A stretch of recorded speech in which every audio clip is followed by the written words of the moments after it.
Welcome back. Welcome back. How's it going? Good, because today we are busting loose from the money game. Busting loose as big as we can. So I didn't bring my book because I forgot it. I actually forgot my whole bag and my book was in there. So I'm just going to try remember everything that we talked, that I read and that I had ready. And I'm like, okay, this was from chapter 10. This was from chapter 12. I think I can do it. Yeah, my book is probably all scribbled inside. What did you think of it? So this is not my first time reading it.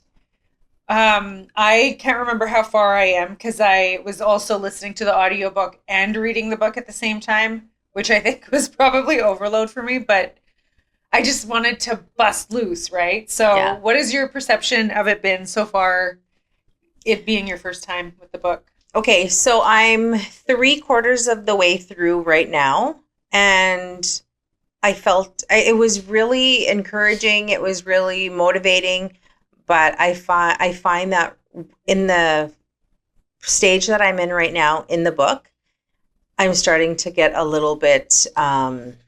It's getting deep to the point where I'm not.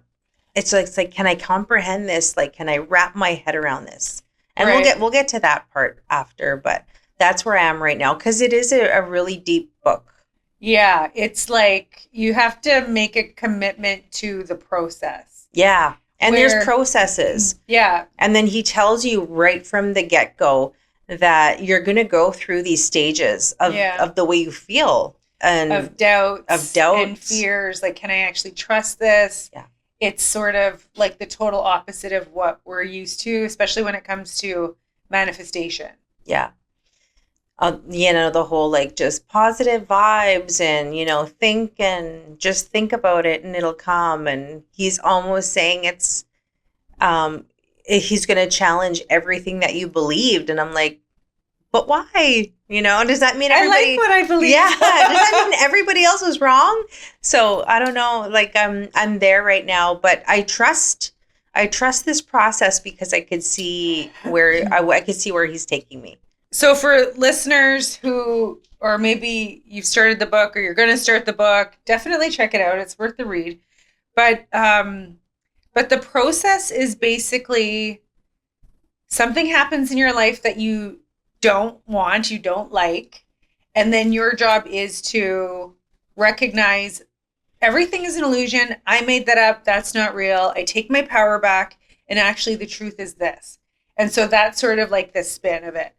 And I realized this time around, because I've read so many other books, worked with coaches since the first time that I read this. And so it made me realize a lot of the things that we have already like heard or practiced from other coaches, it's the same. It is similar. It's just like told differently.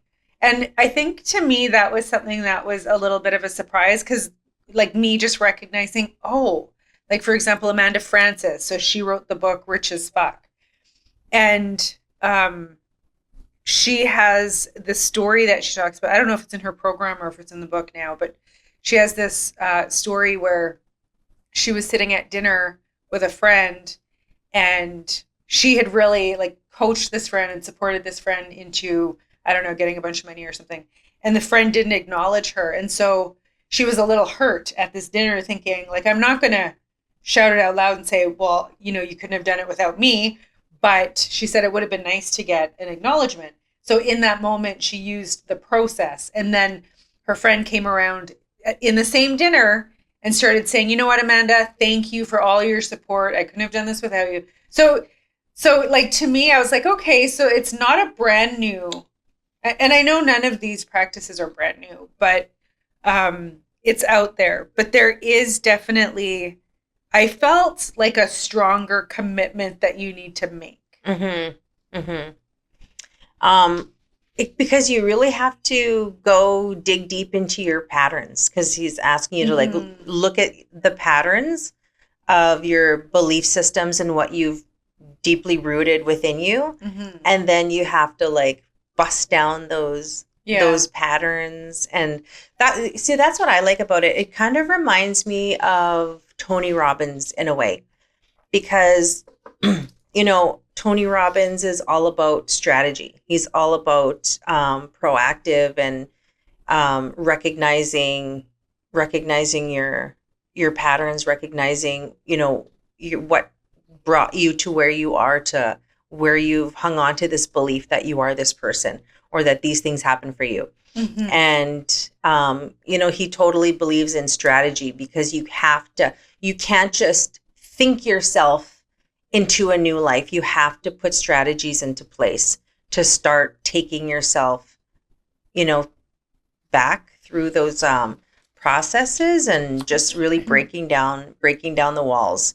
So it really made me reflect on so many things that I've adopted. Yeah. And how fast you can turn things around.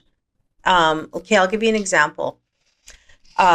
He talks about everything is an illusion. So we talked about that a lot. We had some conversations, while we were reading the book. And when he said everything is an illusion. So that morning that we were getting ready to go on the plane, I remember asking myself, like, what am I going to wear today to get on this plane, to go wait for the plane?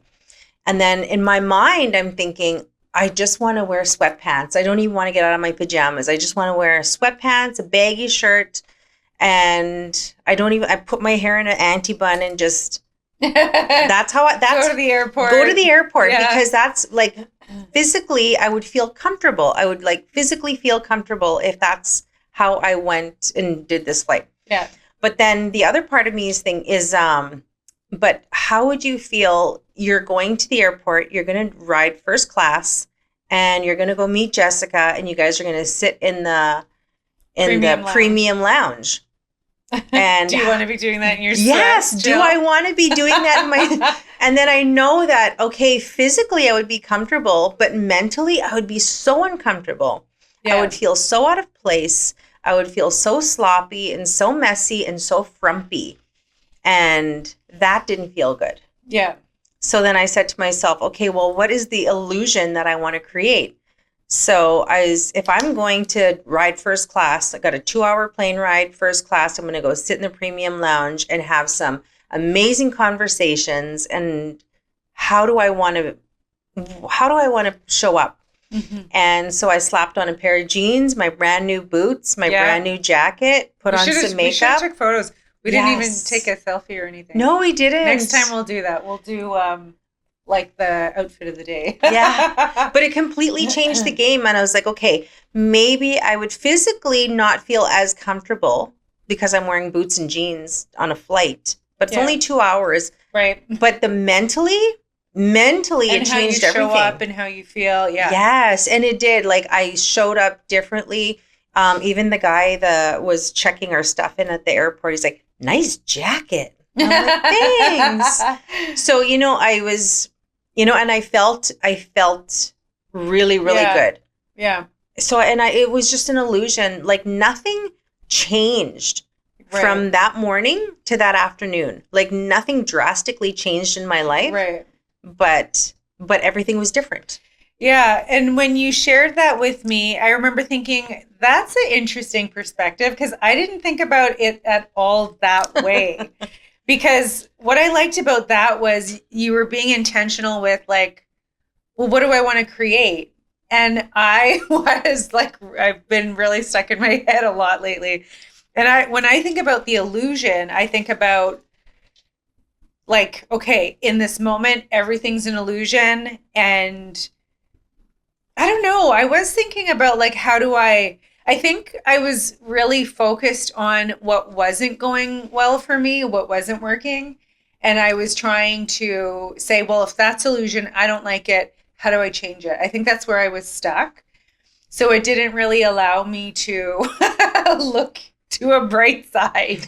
Like, I just couldn't. Yeah, and that's where I'm struggling too, is because right now I'm in the part of the book where he talks about everything is an illusion, everything is a hologram, and blah blah blah, nothing is real. And I'm like, but how come I couldn't sleep last night then? I'm worrying about this stuff. And see, that's the part that I can vibe with. I and I've thought about this for years. So, and I don't know if it originally came from this, but when I think about everything being an illusion, I think, okay, and I never seen the movie The Matrix, but I know what it is. You've never seen it? I probably saw like a couple of clips. I want to watch it because I'm curious. And then there's something else. There's another book that he refers to because he talks about those movies and how like they're, and that's the thing, the part that I don't understand, but everything's an illusion. So I'm like, okay, I can vibe with that. I can believe that I created this like version of myself. Also, when it comes to quantum physics, everything is energy just formed. Right. So, and I totally vibe with that. So then when I think about our friendship and just you in my life, how he talks about it, and I believe this too, is he said, well, you created this book to give you this knowledge. So in my mind, and I think about this for everybody in my life, is I created Jill, who's my friend, and she comes into my life, but she's still part of my illusion. So do you know what I mean? How like my view of it? So it almost, I don't know, there was a difference in it because the way when you talked about it, I was just like, oh, that's interesting. But yeah, we definitely have different takes on, creating the illusion. And I think it's a book that I have to read a few times because I don't quite understand that part and I'm struggling to understand that part. So I think it's something that I would have to read a few times just to, see it from different angles. Yeah. So another thing that like came up for me, because even what I just shared was I'm looking at like what's wrong in my illusion and how do I change it? And the author of this book says it's not about changing. Like you don't go in and change things. You allow things. And that's the part where I get really stuck because with manifestation, we're taught you have the intention, you believe the intention. It's not so much about force because Abraham Hicks also says it's about allowing. Anyway, this is how I get so far in my head. And then I feel like I just want to bust because it's like, I want to bust loose from the money game. But I also just like, it's overwhelming. But I think right now, I feel like I want to take like just a few days with a complete break where I'm not having to be intentional, not having to do this. And my friend Phoenix every once in a while will say, just a reminder, you don't always have to be healing. Like you don't always have to be doing something. Yeah. And that's what Steph Robbins also reminded me recently, because when I get into a place where I'm like, okay, this is not working, like I need to figure something out. And then I go into that mode of like fixer, and that doesn't work because and here's where it comes back down to what I just said. I just talked about how everything's my illusion. I'm the projector. So if I'm the creator, it's just like a fucking spin. And it's out in the universe now. I've said it out loud. Anyway. It kind of reminds me, it's just like a fine wine. You put all the ingredients together, you got all the good stuff, all of the, the best of everything you put into that bottle. Yeah. And then can you drink it right away? No, it's not going to be as good, but it has to sit. Yeah. And it has to sit and everything has to just like kind of, work its way and gets better and better. It's kind of like that knowledge. Like you can't just keep adding all of these tools, all of these processes, all of these thoughts, and not give them time to ruminate and just, settle in and work. They have to have time to work.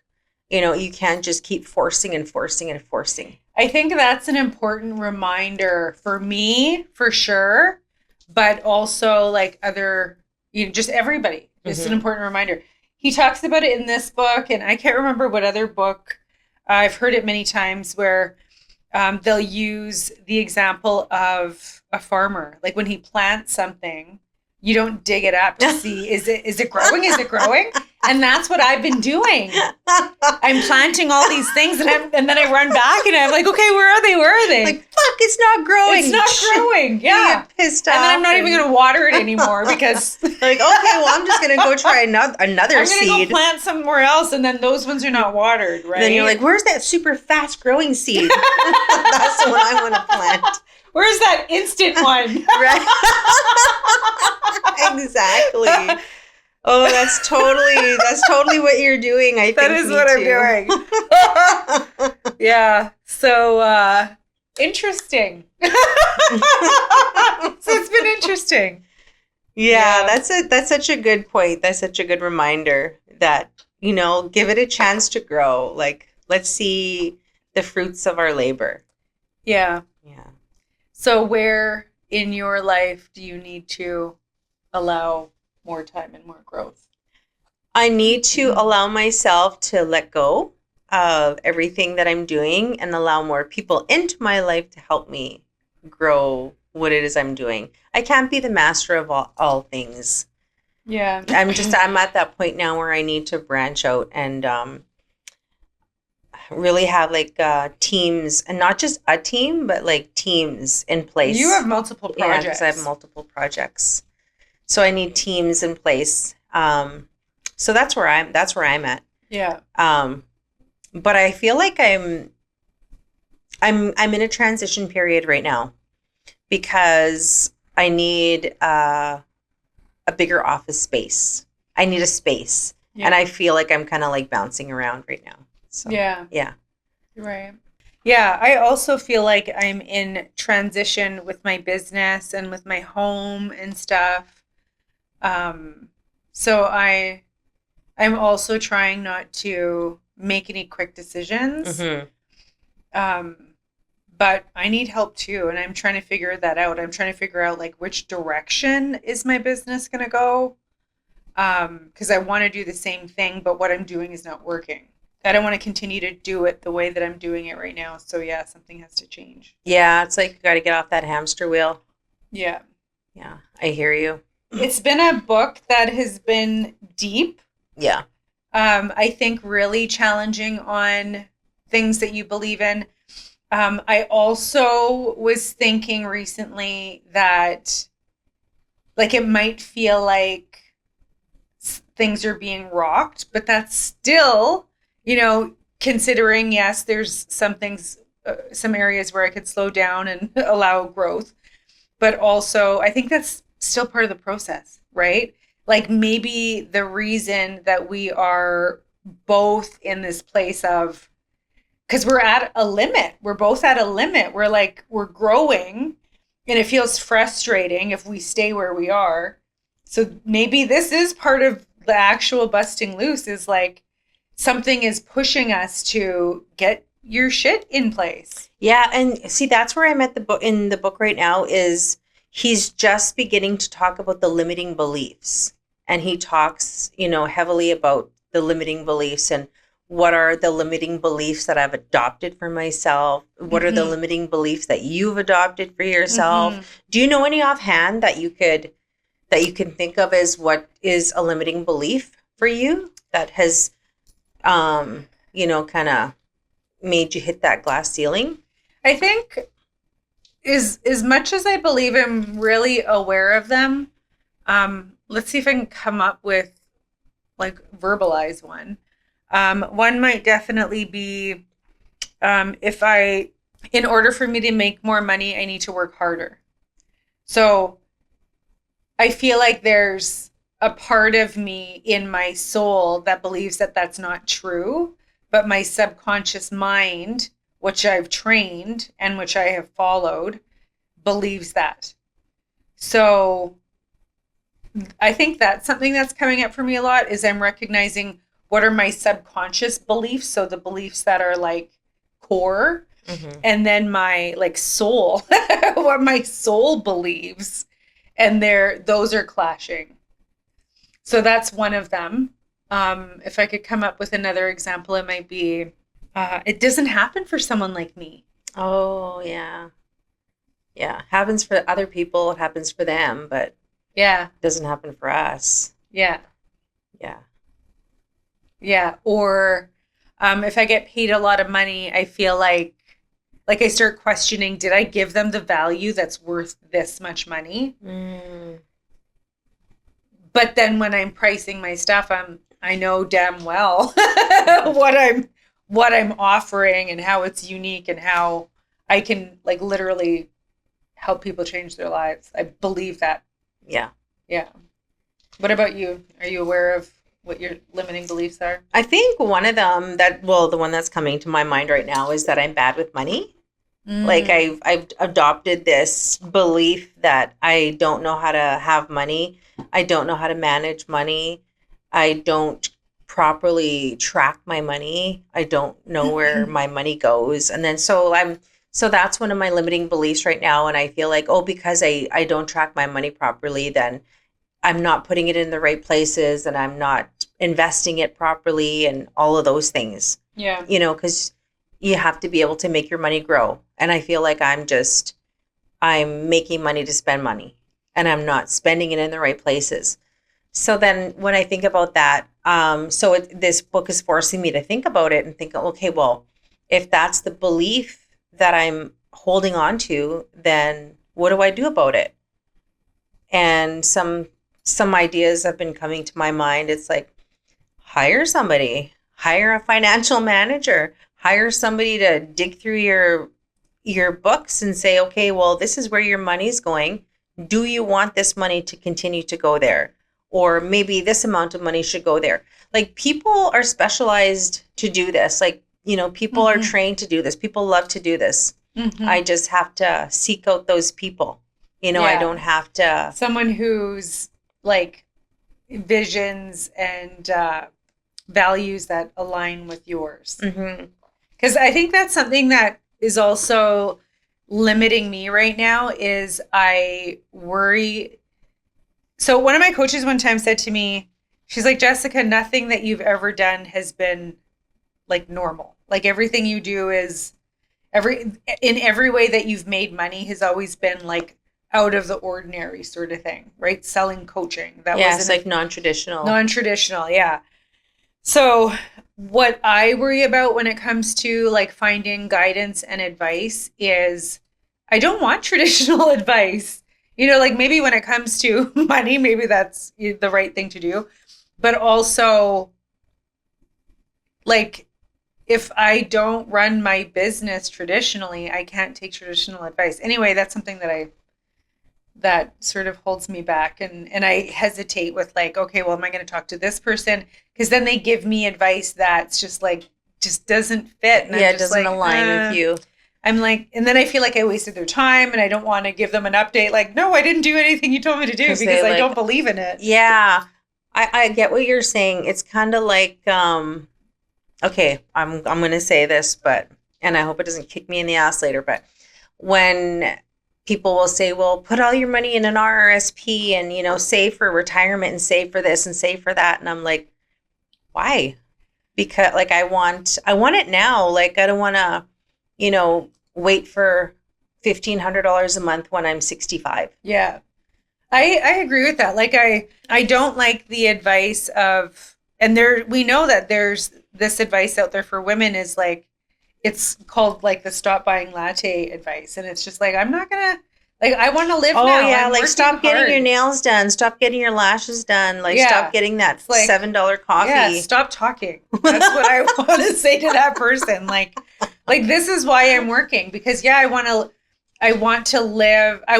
It's not about like a lifestyle or like trying to keep up with anything. It's just like, I like these things. Yeah. Why like working for something that I'm not interested in is not motivating to me. Why the hell would I do that?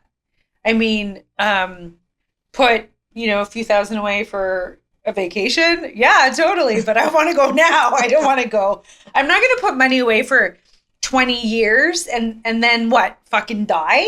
Yeah, exactly. Right. Because there's no guarantee. Nothing is guaranteed. That's no the guarantee. Other part of what I believe. And yeah, anyway, and again, like my everyday mindset, you know, might not be what people say. Well, maybe that's why, you know, you're in the you're not doing as well as you'd hoped, or whatever could possibly, whatever's coming up in my head.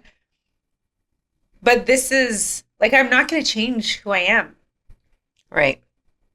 I like who I am, and I'm still trying to grow that more. I still want to develop that more of who I am and not what anybody else thinks. So right, because like you just got back from a nice vacation in Jamaica. Would you give that up? No, no, not for a second. Right? Yeah. See, I feel the same way. Like, I took my kids. We just got back from Punta Cana last week. I took all my kids, and I don't regret a single dime that I spent on that vacation. No. Not even for a second. No. That's why we work. That's why we do what we do. And that's why we need to make more money. Yeah. Gotta bust loose from that money game. So you can go on another one with just your husband. Yeah. One vacation with the kids and one vacation with the husband. Exactly. And I feel like what I want to do, like I want to take my kids on a holiday, because I've never taken them to a resort. I'd like to do that, but I'm not going to not go on a holiday with my boyfriend. Mm-hmm. Yeah. Another piece of this book that I liked is he uses affirmations. And even though he talks about, it's not about the positive thinking and about this and that, but then all of a sudden he's like using affirmations. And, it's so validating because that's really where it starts, is when you're trying to retrain your brain. Mm-hmm. And when you're trying to get away from these old patterns and old thought habits that you have. It's like you have to tell yourself, I am this person. Mm-hmm. I am, I live this way. I do this. I show up this way. I exude this confidence. Just like when I was, remember that time that you and I went to a conference together. And the first day of the conference, I remember you saying to me that I seemed really uncomfortable and kind of like closed off and this and that. And then I remember thinking, because I really was. I was wearing some really uncomfortable clothes that day. And I remember my Spanx kept rolling down. And then I was just like, so I'm going like this a lot because like I'm trying to cover my whatever. And then I was wearing these like pleather pants. I wish I had real leather pants, but they were pleather pants. And they were riding up places that they shouldn't have been riding up. And then so the next day I thought to myself, okay, I'm going to go back to this conference the next day, but this time I'm going to wear clothes that I know I'm not going to be tugging on. But I also want to show up with a different energy. So I walked to meet you that morning from my hotel, and all the way there, I said to myself, I have main character energy. I have main character energy. I'm a star. Everybody takes notice. And I was like saying that over and over again. And then I remember I grabbed the jacket and I got this really beautiful Donna Karan jacket that I found on sale somewhere, and I don't remember where, but I put that jacket on my first time wearing it. And then I remember walking into that venue and everybody just looked at me. Like everybody just watched me walk in. And I was like, yeah, it's because I got main character energy. And I brought that with me into that space. And then again, it's like it's the illusion. Like nothing changed from the day before to the next day. Right. I decided that I was going to show up with a different energy. Mm-hmm. And I said it to myself over and over and over again as I walked there. And again, I'm going to talk about Tony Robbins because I watched him the other day on I'm Not Your Guru on Netflix. Oh, okay. But he was saying like he'll spend an hour just saying to himself like, I am this, I'm like, and he just like gets himself into that headspace like ingrained in you, like this is who I am. I'm a powerful human being. I'm an empowered woman who empowers other women. Like you just say it to yourself, you affirm it. And then he talks about that in that book is, like you have to start telling yourself so that you can, all of these things can start taking root and push out all of those old thought patterns and those old thought beliefs and stuff that we were hanging on to. Yeah. So some of his are, I am the power in the presence of God. I am the power of infinite intelligence. I am the power of pure consciousness. I am the ultimate power in the universe. I think you have to choose ones that really resonate with you. Yeah. And that's another thing that he says is you don't have to use these words. Say what resonates with you. Interesting to hear that Tony Robbins shared that he does that for a straight hour. I totally believe that. And I think there's so much value in that. And I wouldn't say that I've done that before for an hour. I mean, maybe I should be doing that, right? But especially now, I mean, especially always, but I think I could use it right now. But something that I do is I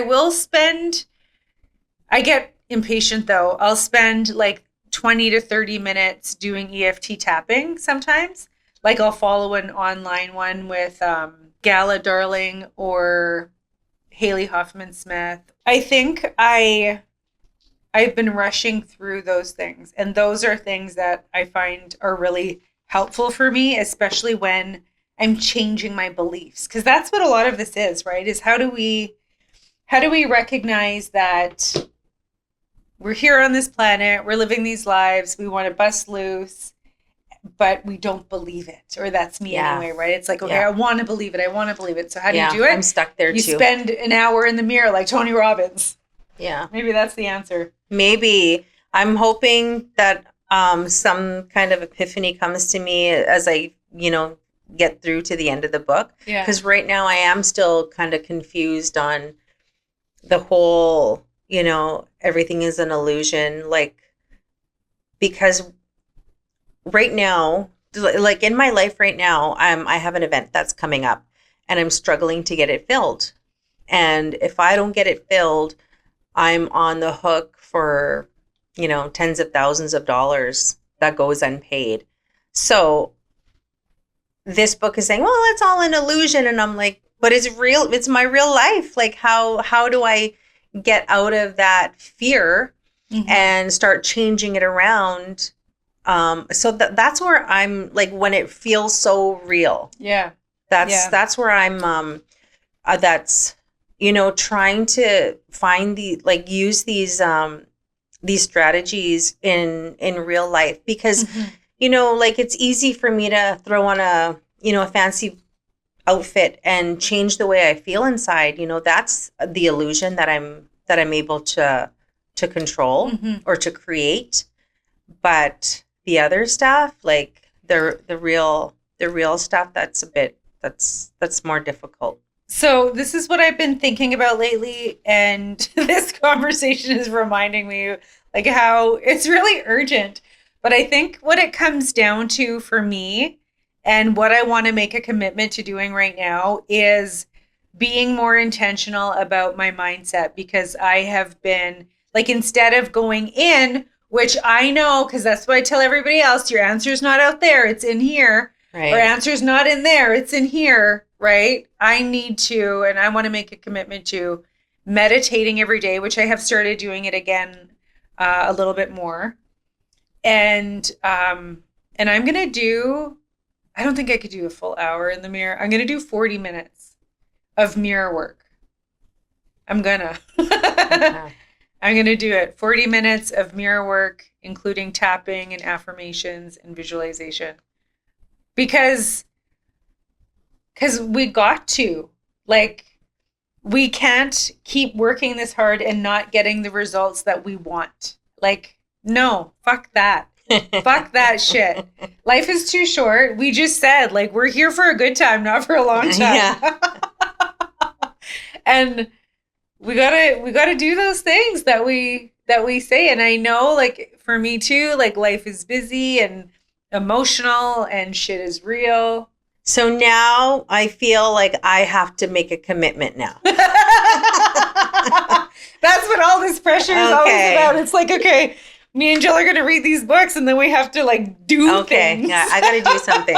Okay, so I too want to meditate. So I'm going to commit to meditation because, you know, it's just so important, and it's something that everybody can do. Anybody can do. It doesn't take physical activity to do. It doesn't cost money to do. Yeah. And it's probably one of the best things that you can do, but then we don't do it. Everybody that we listen to, everyone, he even talks about it in here. He doesn't talk about it a lot, but once you get later in the book, he talks casually about meditation. And it's like, oh yeah, you forgot to mention that really important thing that I forgot to do. Yeah, so I haven't meditated in a hot minute, so I want to commit to meditation. Okay, and then I am going to commit to going to the gym, because when I go to the gym, I make money.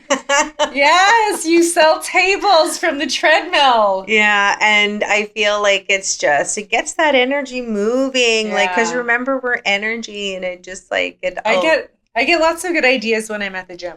Like, I'll be lifting weights, and like all of a sudden I got to pick up my phone and make a note because I get really good ideas. Oh, I love that. Yeah, I love that. Okay. All right. We're going to fucking do this. Okay. So we'll be back in 2 weeks, and we will update each other on our commitments. Mirror work, meditation, the gym. I'm going to the gym. And then we'll also be finished this book and ready to choose the next book. Okay.